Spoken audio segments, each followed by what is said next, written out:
Hi అండి, welcome back to పవనాస్ vlogs. నేను మీ చిట్టి అమ్ములనండి. ఈరోజు మనం తయారు చేసుకునే రెసిపీ అండి కోడిగుడ్లు ఎండురేలు పులుసు అండి. దీనికి కావలసిన పదార్థాలు: ఉల్లిపాయ ముక్కలు, పచ్చిమిర్చి ముక్కలు, టమాటా, కొత్తిమీర, బెండకాయ, కరివేపాకు, చింతపండు గుజ్జు, ఎండురేలు, బాయిల్డ్ ఎగ్స్. ఇప్పుడు స్టవ్ పైన పాన్ పెట్టి ఆయిల్ వేసి మనం ఉడికించిన గుడ్లు ఉన్నాయి కదండి వాటిని వేసి కొద్దిగా పసుపు, కారం, ఉప్పు వేసి దోరగా వేగించి తీసి పక్కన పెట్టుకోవాలి.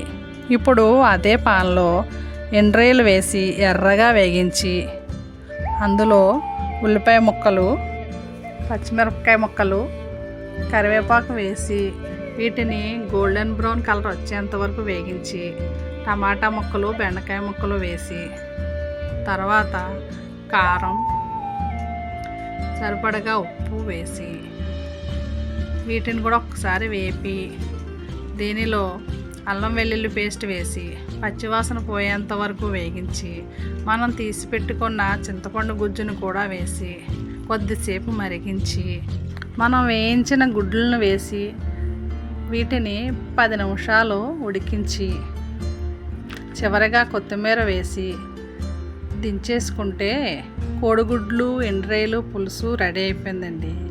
మీరు కూడా ట్రై చేసి చూడండి. Thank you for watching.